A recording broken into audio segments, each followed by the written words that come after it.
matamko ya kikanda, lakini maelekezo kutoka kwa viongozi waandamizi akiwemo Mheshimiwa Rais wa Jamhuri ya Muungano wa Tanzania. Kwa msingi hiyo, jeshi limeendelea kuchukua hatua kadhaa zenye lengo la kuboresha utekelezaji wa jukumu la msingi la urekebishaji ili kuongeza ufanisi. Na baadhi ya hatua ambazo tumekuwa tukizichukua, tumeandaa mitaala kwa ajili ya kutoa mafunzo, na mitaala hii tayari imeshaanza kutumika kwenye vyuo vyetu, ikiwemo mafunzo ya awali. Mafunzo ya awali ambayo yanaendelea hivi sasa, tunatumia mitaala mipya. Lengo la mitaala hii ni kuhakikisha kwamba tunatoa elimu stahiki ya namna gani ya kutekeleza jukumu la urekebishaji kwa askari wanafunzi, lakini pia hata kwenye promotion courses. Lakini tumeendelea kuimarisha mashirikiano na baadhi ya taasisi. Taja kwa uchache tu, tuna mashirikiano na Chuo cha Wasifu Arusha kwa ajili ya kutoa mafunzo ya muda mfupi kwa wafungwa ambao wako magerezani. Lakini tuna mashirikiano na Mamlaka ya Elimu na Mafunzo ya Ufundi Stadi, yaani VETA, ambao wamekuwa wakitambua ujuzi ambao wafungwa wanaopata na baadaye kuwatunuku vyeti baada ya kukidhi vigezo hivi.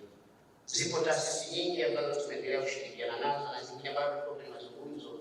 Lengo ni kuhakikisha kwamba tunaboresha jukumu hili la msingi ili liwe na mafanikio na tija kwa maslahi ya jamii. Lakini katika hatua nyingine ya kuendelea kuboresha utekelezaji wa jukumu hili muhimu, jeshi limeandaa mwongozo wa utekelezaji wa programu za urekebishaji magerezani. Na lengo la mafunzo haya ni kuwapitisha kwenye huo mwongozo ulioandaliwa. Utajadiliwa kwa kina wakati wa mafunzo, lakini mwongozo wake msingi unazo hatua 4 ambazo tunapaswa kuzingatia wakati tunatekeleza jukumu la urekebishaji. Hatua ya kwanza muhimu sana ni hatua ya mapokezi. Ametenda halifu, amekosea jamii, ametenda makosa kinyume cha sheria za nchi, akapelekwa kwenye vyombo vya sheria, mamlaka husika na zaidi mahakama ikaelekeza hadi gerezani. Anapokuja sisi, hatua yetu ya kwanza ni kumpokea na kufanyia tathmini ya awali kipindi kile cha mapokezi.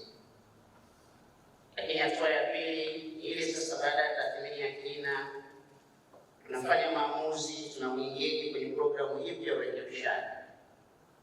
Tukiamini kwamba baada ya programu ya urekebishaji, basi zile changamoto ambazo zilipelekea yeye kutenda uhalifu tutakuwa tumezitibu. Hatua ya tatu, tunamwandaa anapokaribia kumaliza muda wake gerezani. Na hatua ya 4 na ya muhimu sana, sasa narudi kwenye jamii, reintegration.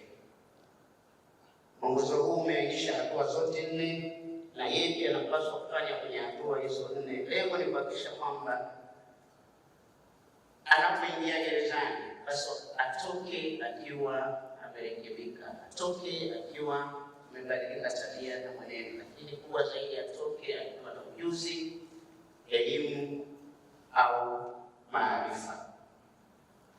Na mwongozo huu unatoa fursa kwa mfungwa kufanya tathmini ya kina na hatimaye kuingizwa kwenye programu stahiki ya urekebishaji kulingana na mahitaji. Na mwongozo unalenga kuhakikisha kila mfungwa anapokelewa na kupatiwa huduma za urekebishaji zinazozingatia mahitaji yake binafsi, lakini pia mahitaji ya jamii, hususan kule ambapo tunatarajia anakwenda kuishi. Vilevile utawezesha suala la utengamanisho wa mfungwa na jamii, hivyo kupunguza changamoto ya wafungwa. Kasako Media, tunaangazia maisha, tunaandika kesho.